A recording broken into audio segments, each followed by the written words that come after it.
La definición de niveles, objetivos e indicadores de incidencia en políticas se enfoca en el qué se monitoreará y evaluará, o sea, en aquello sobre lo que se pondrá la mirada. Una vez que se tomaron estas decisiones y sobre la base de los indicadores escogidos, es momento de decidir cómo se realizará la medición, es decir, con qué métodos concretos se recabará la información. Son muchos los métodos de recolección de datos disponibles para un proceso de monitoreo y evaluación de la incidencia. Algunos son específicos del diagnóstico, otros sirven para monitorear y o evaluar. Algunos son más idóneos para evaluar productos y actividades, otros más útiles para medir el impacto a mediano y largo plazo. La elección de cada uno depende exclusivamente de las necesidades y recursos de la organización, de las capacidades e intereses de quienes lo implementan y, por supuesto, del tipo de indicadores seleccionados. Los métodos de recolección de datos son abordajes sistemáticos para recabar información. A medida que se implementan, es recomendable organizar reuniones periódicas de reflexión sobre la información que se genera, para poder analizar lo que está sucediendo en el campo de la incidencia y determinar si es necesario realizar cambios en algunas estrategias y o reformular el mapa de cambio. Algunos criterios para seleccionar los métodos de recolección de datos más convenientes para la organización son el costo, la experiencia de los miembros de la organización en su manejo, el tiempo de aplicación, la diversidad de fuentes de información, las herramientas ya existentes o actividades planificadas que sirvan como oportunidad para aplicar alguna herramienta, la amplitud para relevar información sobre distintos tipos de cambio como conductas, actitudes, interés, conocimiento, etc., la credibilidad externa y el tipo de objetivo de incidencia. La presente tabla sintetiza los métodos de recolección de datos según las distintas fases de un sistema de monitoreo y evaluación. Estos métodos, tanto cuantitativos como cualitativos, son los que frecuentemente se utilizan y pueden servir como menú de opciones a la hora de elegir cuáles son los más adecuados para una organización. Para el caso del presente curso haremos énfasis solo en algunas herramientas específicas que son valiosas por su especificidad y relevancia. Así, entre ellas tenemos el cambio más significativo, el tracking de políticas públicas, el mapeo de alcances, la metodología del influyente y la revisión después de la acción. El cambio más significativo es una forma participativa de recolección de información. Es participativo porque muchos interesados en el proyecto son involucrados, tanto en la decisión de las clases de cambio que deben registrarse y en el análisis de los datos. El proceso incluye la recolección de historias de cambios significativos que surgen en el trabajo de campo y la selección sistemática de las historias más significativas por paneles de partes interesadas o personal. El personal designado y las partes participan inicialmente buscando el impacto del proyecto. Una vez que los cambios han sido capturados, las personas se reúnen, leen las historias en voz alta y tienen debates regulares y profundos acerca del valor de los cambios registrados. El tracking de políticas públicas es un método que monitorea el progreso de propuestas de políticas públicas en procesos de formulación de leyes. Determina qué propuestas se presentaron sobre un asunto determinado de política y cuánto se avanzó en su proceso de deliberación o adopción. Puede utilizarse para detectar quiénes apoyan determinadas políticas o si existe un seguimiento presupuestario. Además, el método puede determinar cuántos fondos públicos se destinaron a dicho tema público. En algunos países, las bibliotecas del Congreso mantienen sitios web públicos desde los cuales monitorean proyectos de leyes nacionales, resoluciones, etc. El mapeo de alcances se focaliza en un tipo de resultado a obtener, más precisamente en los alcances del comportamiento mismo de los involucrados o beneficiarios. Estos alcances, interpretados como cambio en el comportamiento, en las interrelaciones, las actividades y las acciones desarrolladas por las personas, grupos u organizaciones, todas ellas con las que un programa, un proyecto o una actividad pueden trabajar. Los cambios referidos buscan contribuir a alcanzar un determinado bienestar humano, proporcionan a los involucrados como benefactores o beneficiarios de un proyecto nuevas herramientas, nuevas técnicas y más recursos para colaborar en el proceso de desarrollo de ese proyecto. El mapeo de alcances posee 3 etapas. El diseño intencional, el cual establece un consenso sobre los cambios a nivel general con los cuales contribuirá o generará el programa o proyecto. El seguimiento de alcances y desempeño, el cual proporciona un marco de trabajo para una evaluación y seguimiento permanente que permite auditar de forma continua el programa o proyecto. Se trata de una autoevaluación sistematizada y estandarizada, donde se contará con herramientas para obtener datos sobre aquellos elementos claves visualizados durante el diseño intencional. Y la planificación de la evaluación, la cual permite obtener una visión clara de los elementos prioritarios que deben ser objeto de evaluación. La metodología del influyente rastrea la voluntad política, ya que determina dónde está ubicado un asunto o una propuesta de política en la agenda política, cómo están pensando y hablando los tomadores de decisiones y otras personas influyentes sobre la cuestión y cuán probable es que actúen sobre ella. Los influyentes, denominados bellwethers, son personas con peso en los sectores públicos y privados cuyas posiciones les requieren estar informados en términos políticos y al seguimiento de una gran gama de procesos de políticas. Son líderes conocedores e innovadores y sus opiniones tienen un peso sustantivo y un valor predictivo importante en la arena política. El método implica entrevistas estructuradas con actores influyentes. Para ello, se debe seleccionar y estructurar las entrevistas de un modo diferente al que se utiliza en las entrevistas tradicionales. Primero, por lo menos la mitad de la muestra debe incluir actores influyentes que no tengan una conexión especial con el asunto de política que se está explorando. Esto incrementa la posibilidad de que la conciencia o conocimiento sobre dicho asunto, detectado durante la entrevista, se vincule con esfuerzos de incidencia más que con experiencias personales u otras variables externas. Segundo, los actores influyentes no deberían saber de antemano que la entrevista se centrará en un asunto específico. Esto ayuda a que sus respuestas sean espontáneas y auténticas. Las entrevistas pueden incluir preguntas iniciales sobre los temas prioritarios en la agenda pública. Las respuestas revelarán si el asunto está incluido en la enumeración, en qué lugar y junto con qué otros temas. Luego, las preguntas pueden ser más específicas y centrarse en la familiaridad con el tema de interés para que sea posible detectar en qué medida el contenido de las respuestas se vincula con los esfuerzos propios de incidencia. El método puede repetirse a lo largo del tiempo si la estrategia de incidencia dure varios años. La revisión después de la acción es una herramienta más simple pero productiva para evaluar actividades y productos. Y es de muy fácil aplicación. Se trata de aprender luego de hacer. Puede ser aplicada a una gama amplia de acciones de incidencia en políticas públicas. Implica discutir el proceso de implementación de un proyecto o actividad para que los involucrados aprendan sobre la experiencia de incidencia de otras organizaciones con un espíritu de apertura, de información sobre las experiencias y los aprendizajes que de ellas se extraen. Las lecciones aprendidas pueden ser compartidas no solo de forma oral, sino también por medio de un trabajo de sistematización y documentación, lo que posibilita un intercambio con audiencias más amplias. Para realizarla, se organiza una reunión que debe ser programada inmediatamente después del cierre de un proyecto o actividad, en la que participen aquellos actores que estuvieron de alguna forma vinculados con la iniciativa. Debe crearse un clima propicio de confianza, apertura y compromiso para aprender. En esta actividad no hay jerarquías, no se trata de una evaluación, sino que el objetivo es mejorar futuros proyectos. La reunión se debe centrar en la revisión de los objetivos de incidencia del programa o proyecto en evaluación. Resultará útil crear un diagrama de flujos en el que conste qué es lo que ocurrió en cada etapa del proyecto.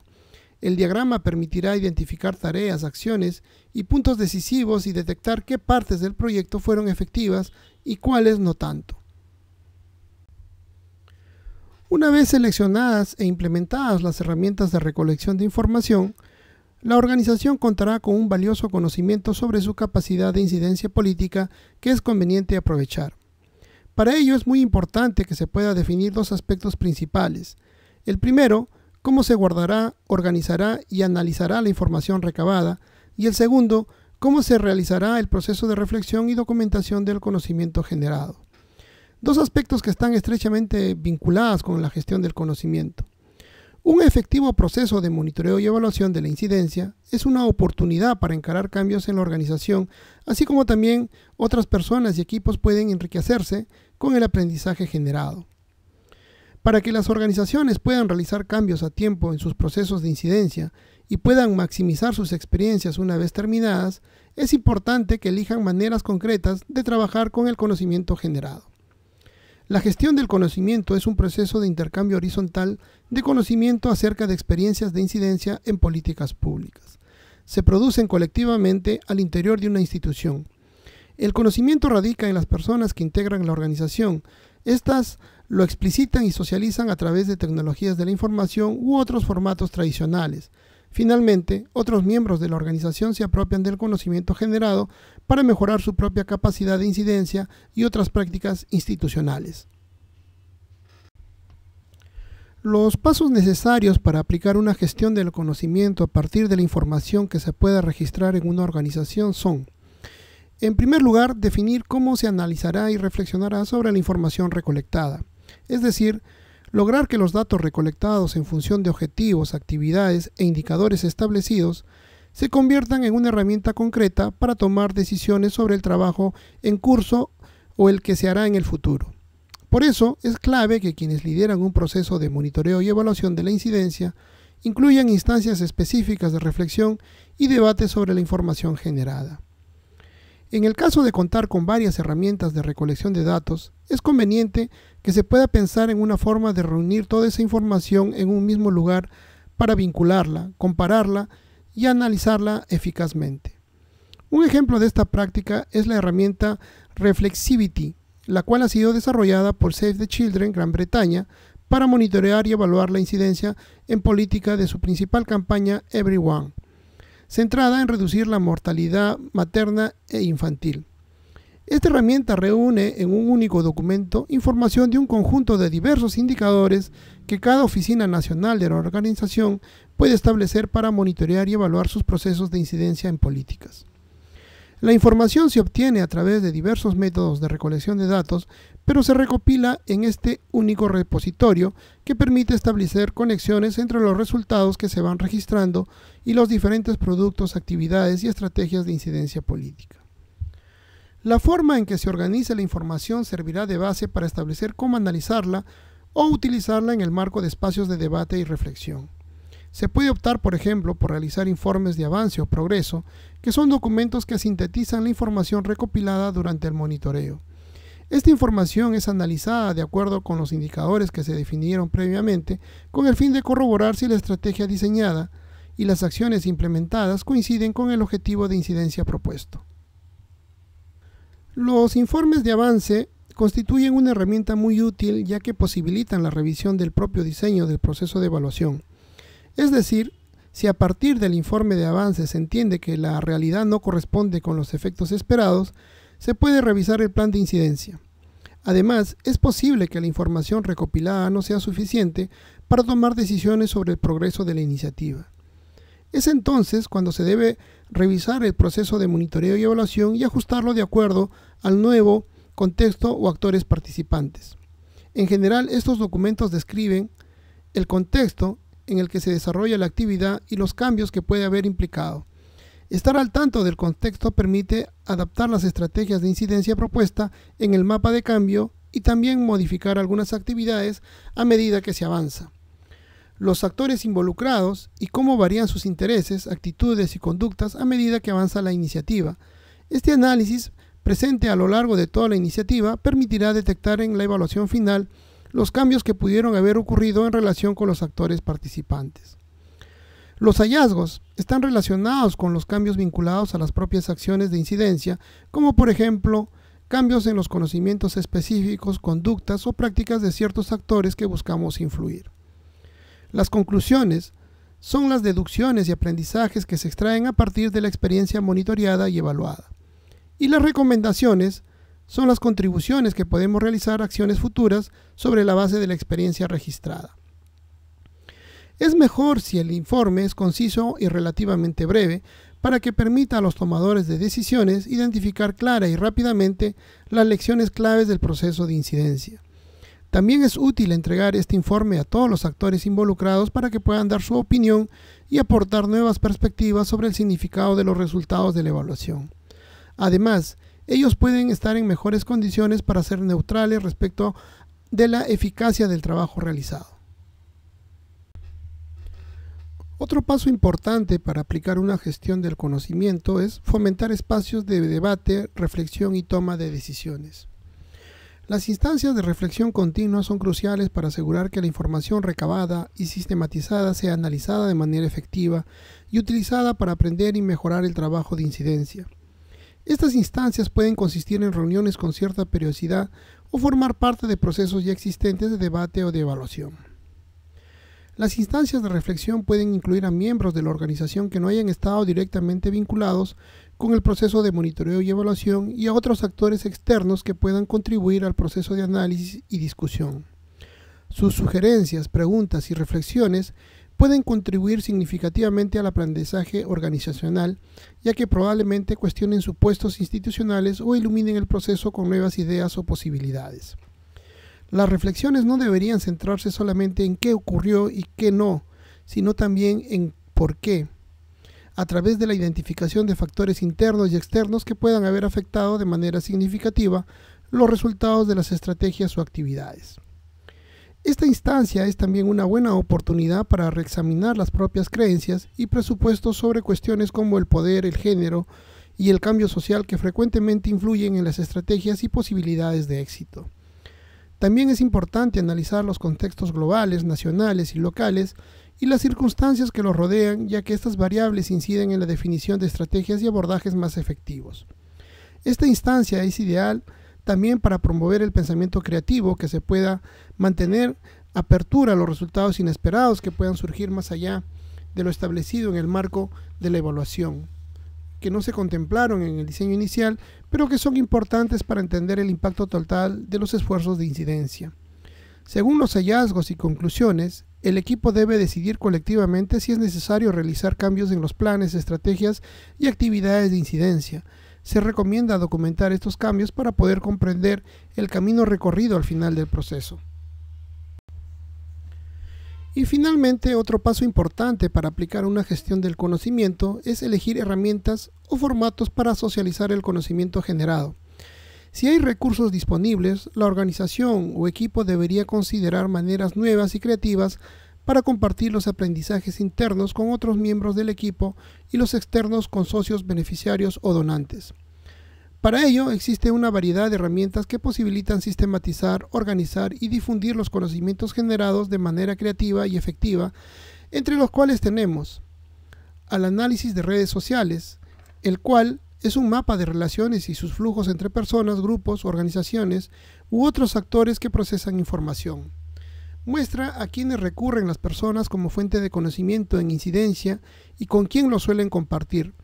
Refleja las relaciones informales, aquellas que no se encuentran esquematizadas en un organigrama porque surgen espontáneamente.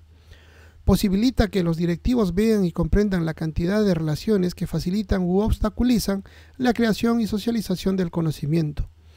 Ayuda a identificar actores clave en incidencia en políticas públicas, equipos o individuos aislados, oportunidades donde un aumento de flujo de información producirá mayor impacto, cuellos de botella de conocimiento y puntos para mejorar el flujo de información y permite expandir el flujo de información más allá de las fronteras de la organización, mejorar la efectividad de los canales formales de comunicación y aprovechar la importancia de las redes informales.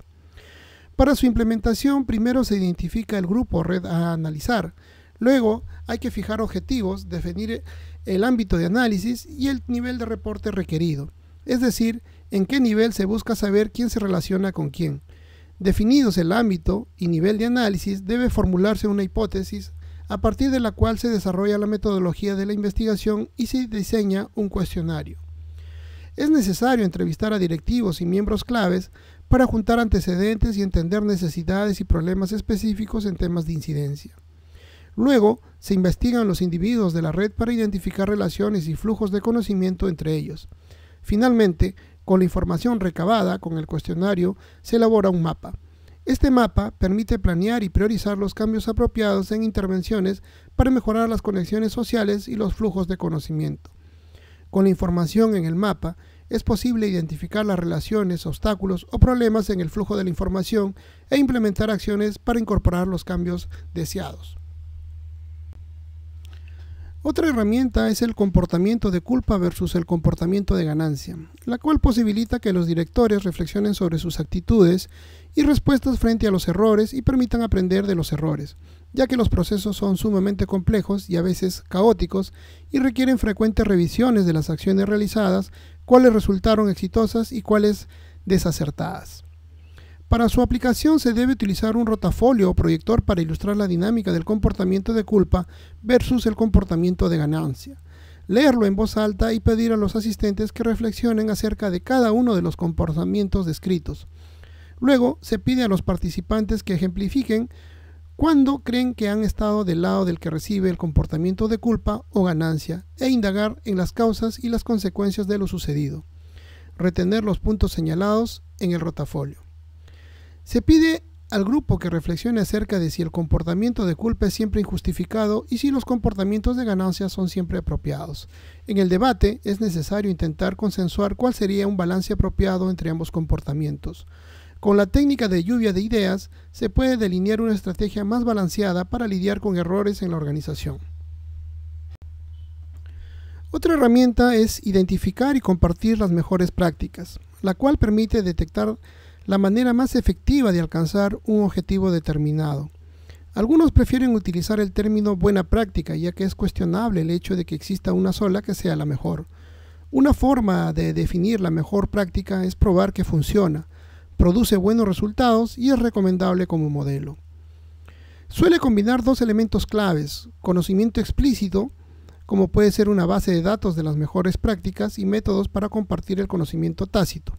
Por ejemplo, mediante comunidades de práctica. Ambos elementos se complementan. Una base de datos provee información para que el usuario encuentre prácticas y decida si quiere implementarla. Entre sus características está la de permitir aprender de otros y reusar ese conocimiento. Posibilitar que las organizaciones identifiquen y reemplacen prácticas inservibles, mejoren el desempeño de sus integrantes en esta práctica, eviten las redundancias, minimicen las duplicaciones causadas por el uso de métodos poco efectivos y aumenten la productividad y eficiencia, y que las comunidades de práctica permiten contactarse con las personas que tienen la clave para la mejor práctica. Para su implementación, primero se identifican los requerimientos de los usuarios, luego se revelan las prácticas efectivas a través de alguna herramienta, como comunidades de práctica, revisiones post-acción, recolección de conocimiento y entrevistas de salida. Se deben documentar las buenas prácticas en una base de datos o en fichas con un formato estándar. Así permite sistematizar el aprendizaje.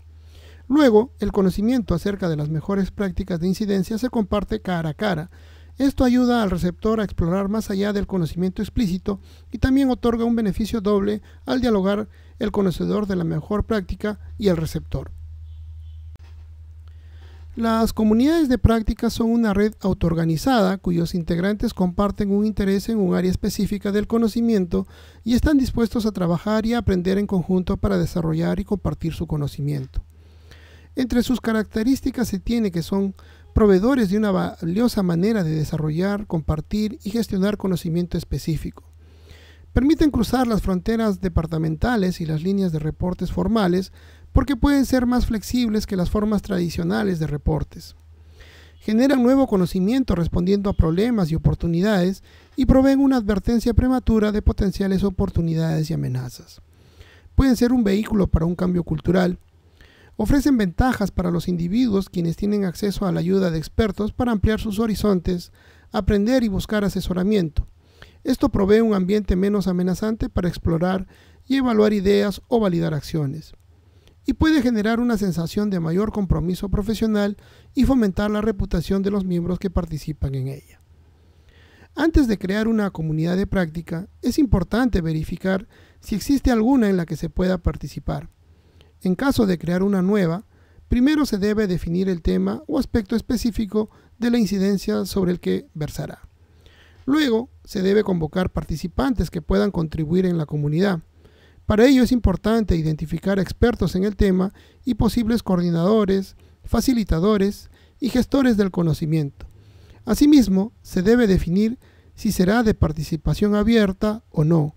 Luego, es necesario identificar necesidades e intereses comunes de los miembros y comprender de qué manera busca beneficiarse al pertenecer a la comunidad. Es también importante definir el propósito de la comunidad de práctica y sus términos de referencia, los cuales deben incluir los problemas y necesidades que abordará, cómo beneficiará la incidencia de la organización, cómo trabajará y cómo se proveerá de recursos.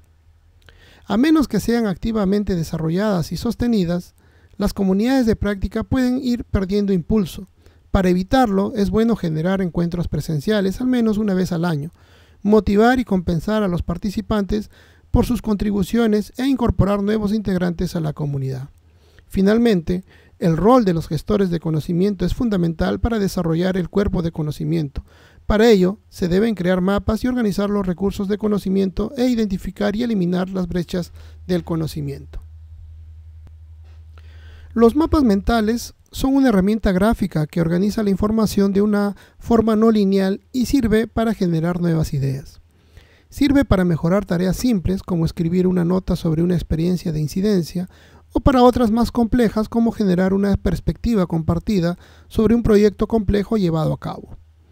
Puede ser aplicada a todos los aspectos de la vida donde se puede mejorar el aprendizaje y donde la forma de pensar puede perfeccionar la performance y efectividad de la incidencia de una organización.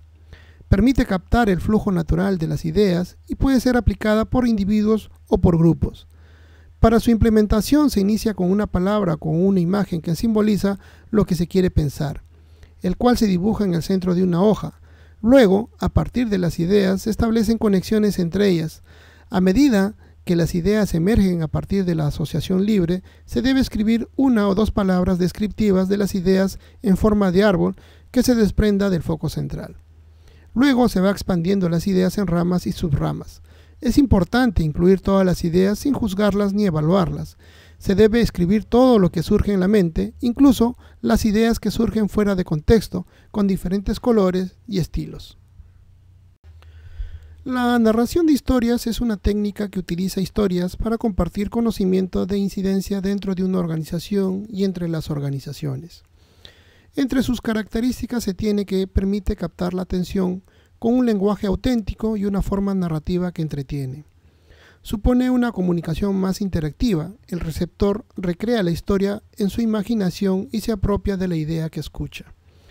Permite al receptor involucrarse activamente en la creación de la idea transmitida. Como una historia es relatada una y otra vez, cambia, por lo que el conocimiento contenido en ella se desarrolla y crece constantemente. Es un vehículo para que las personas expresen y compartan conocimiento tácito de una manera rica y significativa. Estimula la innovación debido a que posibilita cambiar de un pensamiento lineal a una visión multidimensional e identificar nuevas conexiones entre los conceptos y tomar a la lógica científica desde un enfoque más intuitivo y creativo. Y es útil para construir comunidades dado que las historias unen a la gente y generan un sentimiento de comunidad. Contar historias involucra emociones, sentimientos y procesos de pensamiento y ayuda a construir relaciones y confianza. Para su implementación, las historias deben tener un principio, un nudo y un desenlace. Además, deben estar guiadas por una intriga que capte la atención. La audiencia debe poder identificarse rápidamente con el protagonista o héroe de la historia y tener empatía con él. Los finales felices suelen ser más efectivos dado que se centran en aspectos positivos. Por otro lado, la historia debe tener una resolución y una lección de incidencia concisa que pueda ser recordada en el tiempo. Para que una historia sea relevante debe ser significativa para la audiencia, tener un sentido y un mensaje explícitos, y vincularse con el contexto de quien lo escucha, para que el receptor pueda percibirlas como verídicas. Finalmente tenemos a la herramienta de asistencia de pares, el cual es un proceso simple en el que las personas que trabajan en un proyecto convocan a una reunión o taller para buscar conocimiento y visión de personas de otros equipos. Implica aprender antes de hacer, antes de llevar a cabo una tarea, actividad o proyecto con un aprendizaje facilitado por la asistencia de un par. También implica aprender mientras se hace y por último aprender luego de hacer, a partir de la revisión después de la acción, también llamada retrospectiva. Entre sus características se tiene que el conocimiento que aportan los pares en cualquier momento de la actividad puede ser aplicado inmediatamente. Además, permite a un equipo obtener nueva información y una visión fresca de pares que está fuera del proyecto. Esto posibilita incorporar nuevos enfoques. Supone aprovechar conocimiento y experiencias existentes en lugar de intentar reinventarlas. Promueve que se compartan conocimientos y aprendizajes entre equipos, desarrolla y refuerza redes entre personas. Y es un proceso simple y económico que no necesita ninguna herramienta especial ni implica procesos poco familiares. Para su implementación, primero debe definirse el problema de incidencia que se tratará y buscar si el problema ya ha sido o está siendo tratado por otros. Luego, se listan los participantes que se invitará. Es bueno incluir variedad en sus perfiles para que asuman roles distintos. La asistencia de pares funciona mejor cuando hay un piso común y un ámbito para interacciones honestas y abiertas. Por otro lado, el equipo de aprendizaje debe ser invitado a reflexionar acerca de lo que aprendió y cómo puede aplicarlo para avanzar. Finalmente, los participantes deben condensar en un documento las lecciones y opciones relacionadas con la toma de decisiones del equipo de aprendizaje y proveer algunos puntos para futuras acciones de incidencia.